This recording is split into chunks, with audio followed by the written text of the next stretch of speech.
And, you know, some have stronger intuition than others. My intuition kicks in and then I go, oh yeah, I wasn't supposed to do that. Yeah. I wasn't supposed to be here and I wasn't supposed to be in that person's presence. But it's okay, now I got another lesson. Another tool in the toolbox, and you just keep moving forward. Yeah, they say you're the average of the 5 people you spend the most amount of time with. So, when I thought about that, that scares me sometimes. Yeah. Well, in the past it did. Yeah. Let's talk a little bit about your book. Great. So when did this book, Life in Session. Yes. So tell me how you came up with the book title. I love this. Well, I know it has meaning behind it. Yeah, my wife addresses that in the foreword. And what it is, throughout the years, when confronted with some adversity, some problem, there was an acceptance that had to take place, and it is life's in session. It's like the book Road Less Traveled. Yeah. First line in the book is life is difficult. And it is, and like we just talked about, how you deal with it.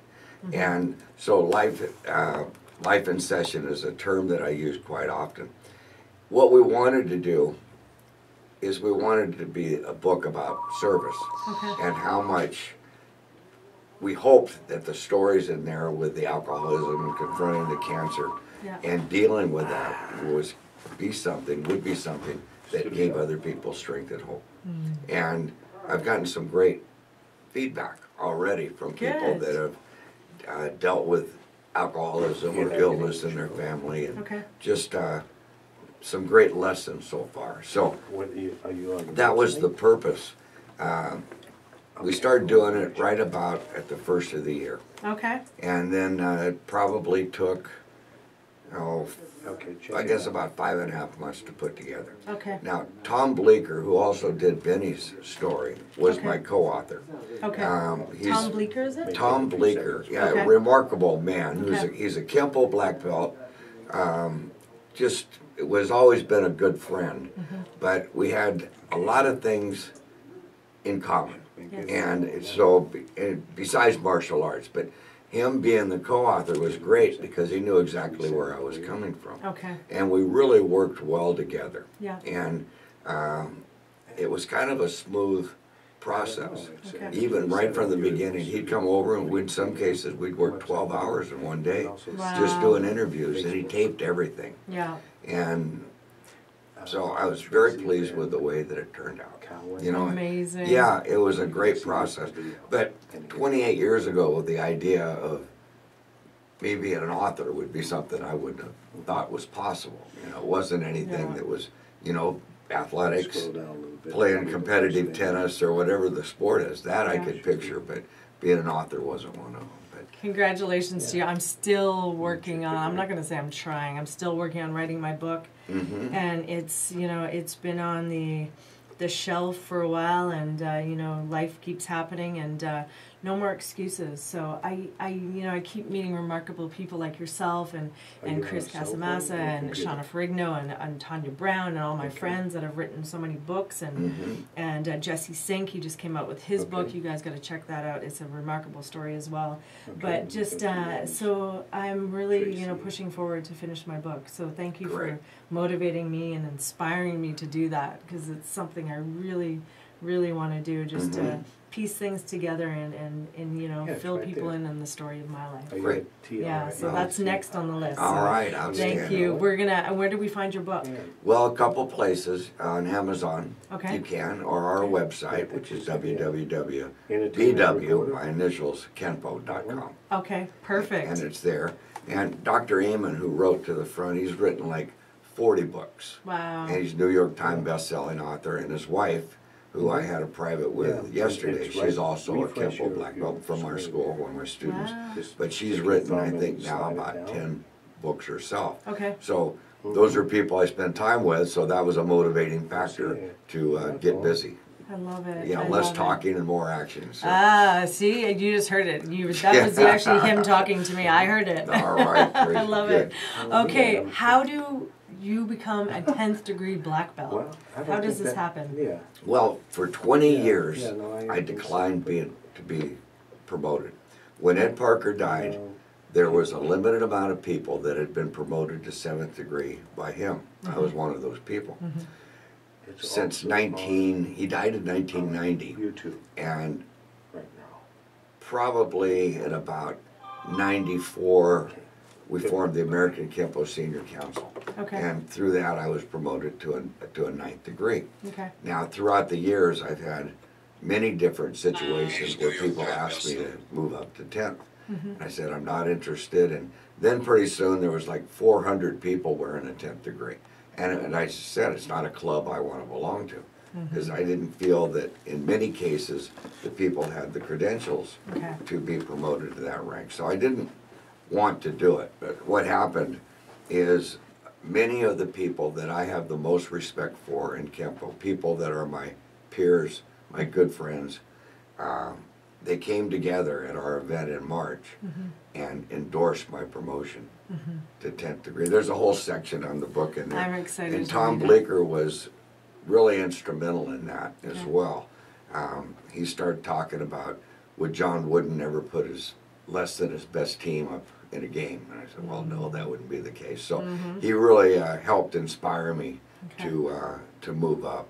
And you know, and I mentioned in a DVD that we did, I never prayed for a 10th degree. I prayed for the wisdom to make the right decision if I would accept it. My wife and I both prayed on it quite a bit. And we were both against it for so long, but we made a decision, and now that the decision's made, I have the belt, now I have to do my best to deserve it and earn it and hold myself to a higher standard and try to set an example that Ed Parker would be proud of, my students would be proud of, my children would be proud of, so that I wouldn't do or act in any way that would be an embarrassment to the ring. I cannot see that happening, and I want to say the utmost, you know, congratulations to you, because that is absolutely remarkable. I don't know if I've ever met, I'm pretty sure I've never met somebody with a 10th degree black belt before. So what an honor. And I want to know, is there still hope for me to learn Kenpo karate? And well, you certainly are an athlete, you can tell that, and in great shape. So thank you. There's, I don't think you have any limitations. Okay, good. Yeah, because I don't think I do either. So it's about knowing that you don't have limitations. That's the key thing too. Correct. And again, it's interesting as you go through life. When you go through, you know, I find when you go through a lot of things and changes, you become fearless in a way, and you just want to keep learning and growing so much that you know, I want to learn all styles of martial arts just so I know that I have these skills. And I'm not sure which ones I'm going to love more than the other, because now I've tried a few and I love them all.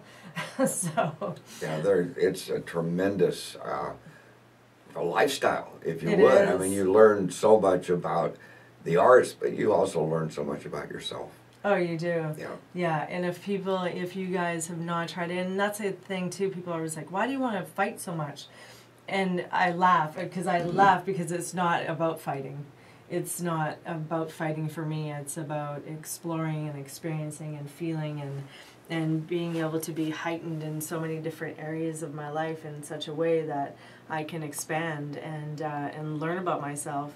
And so the fighting, I don't even really look at it as fighting. I just look at it as an art and a skill and a way of life. Yes. Well, so many professional athletes are getting involved. For 5 years, I used to work for the Los Angeles Rams at Rams camp. Oh, wow, okay. In fact, some of the players are still, even though they're retired from the NFL, they're still my students and friends.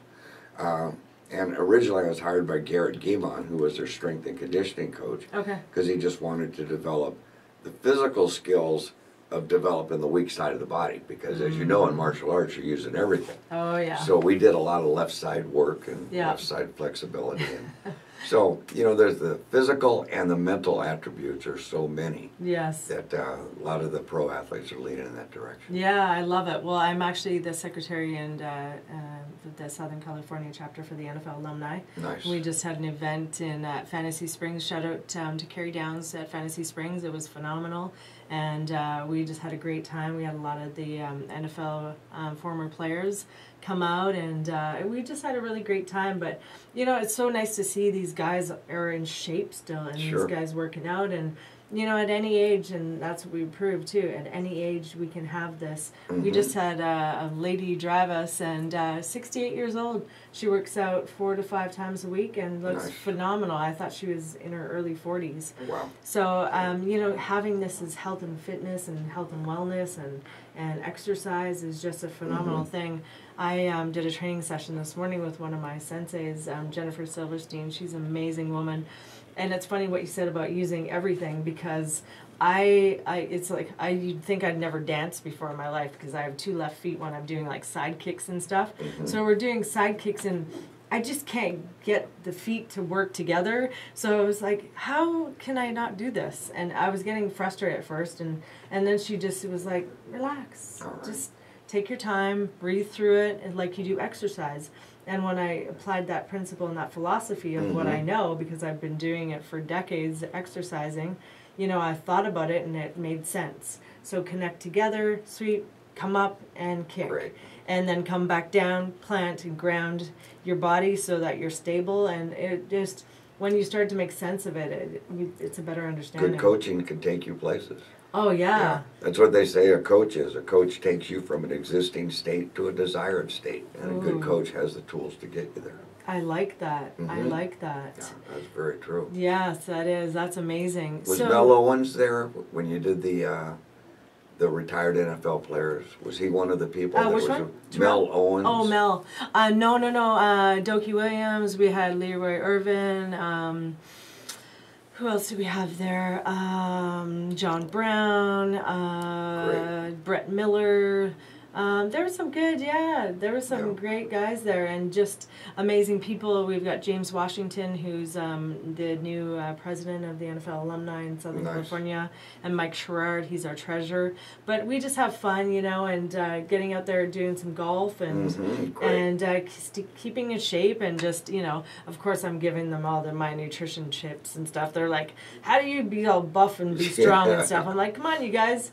And it was good to go, you know, they were out there and they're just, you know, living life and loving life and continuing to live and love life. So tell me, how is your health now? It's great. I'm getting stronger. Good. You know, it's been a process. I lost, at one point, 50 pounds. Aww. And now I've got about 30 of it back. Okay. So I'm feeling good. I'm going to the gym consistently. Excellent. My wife is as in good a shape as anybody that I know. It's one of the things that I got so much respect for. She trains, like a lot of times people will train seasonally. She trains every day if she could, and religiously. She's just in unbelievable shape. Wow. She had a torn ACL, completely torn, couldn't have surgery, but worked her way through doing slow motion kicks to develop the injury. And now she runs, she'll do 3 miles or 4 miles on the treadmill before she starts working out. Wow. I mean, I really have a lot of respect for how she approaches her martial arts. She's a 5th degree and just studies passionately. That's where she's at right now. She's at the studio teaching classes. I love it. I can't wait to meet her. A remarkable person. It's your open house. By your open house. What's that? By his open house. Yes, open house coming up as well. So the end of the month, so it'll be on June 30th. June 30th, we'll have demonstrations, book signings, and a belt promotion. There's a friend of mine that we tested together for our black belts. Okay. He's been studying since '64, like me, and he'll be promoted to 9th degree that day. It's Bob Mitchell. I know Dan knows who he is, but he's a remarkable fighter. We fought together for years. So amazing. That'll be great. He does a big function every year, Martial Arts for Christ, and he has demonstration, which Benny's been there many times, and a lot of the people in the martial arts industry have a lot of respect for him. Oh yes, yeah, Benny is amazing. So I'd like to ask you, what are some of the tools that you had, that you used in order to get through your cancer? Well, accepting the idea that I'm not in charge, and that was a hard thing, and that I wasn't going to be able to heal or be treated at the pace that I wanted. That it was pretty much, I had to accept, and I still had a hard time with that because I've always healed fast. Next month, July 6th, will be the 1 year anniversary, I guess you would, of the end of my radiation treatment. Okay. But I still have effects. My throat is not clear. I have kind of a gravelly voice that I didn't have before. Okay. Strength is still down, but improving constantly because I really am monitoring my reps. Yeah. You know, I'm up. The first surgery, and it was really kind of a not off subject, but I had a lymph node that was swollen. Okay. And I went in and had the lymph node looked at, and after a couple months it was determined that it was cancer. Because of this cancer, they took a PET scan and they discovered that I also had pancreatic cancer. If it wasn't for this, they wouldn't have discovered this until it was too late. Wow. So it really was a gift, the first cancer. I didn't feel like it at the time, Yes. but it was a gift because it allowed the other one to be discovered. The first one was treated with the Whipple surgery, which was very complex, 6-hour surgery in the hospital for 22 days or 21 days, something like that. Wow. And then after that, got out, got my strength back a little bit, and then they started the chemo and the radiation. But to get through it, one, great influence from my wife. As an example, when the radiation and chemo, I was dreading because I heard all the side effects. And her ability to reframe it, to say, well, look at it this way, that's when the healing starts. You know, instead of, you know, dreading this process, just remember these are all steps toward getting cancer free. Wow. And it was, you know, that the way you look at things matters so much. I also had another coach, very well-known coach, worked directly under Billie Jean King in the World Team Tennis. His name was Jim Haley. And Jim Haley is a certified instructor for NLP. Yep. And he's a life coach. He started off as my tennis coach for years, then got an education in NLP and became this life coach. He's very effective, very powerful coach. And he was visiting me often. And he's also does hypnosis and all these other things that got me to this state that was more comfortable. And I want to share with people, NLP is neuro-linguistic programming.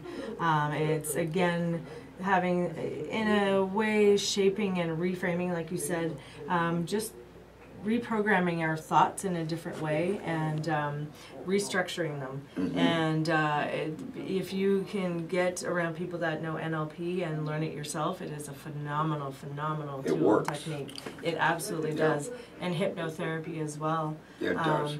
Yeah, the visualization, you know, I was sharing a story with someone the other day, and visualizing things differently than what, basically, instead of coming from a fearful place, coming from, as your wife, you know, guided you through that, you know, not looking at things fearfully. I'll give you an example. I used to be terrified to go on stage to compete when I did my fitness shows. And I got so nervous, and I just had this adrenaline dump when I get to the front of the stage, but I wasn't actually nervous. I just had so much extra energy, and I couldn't figure out what was going on for me.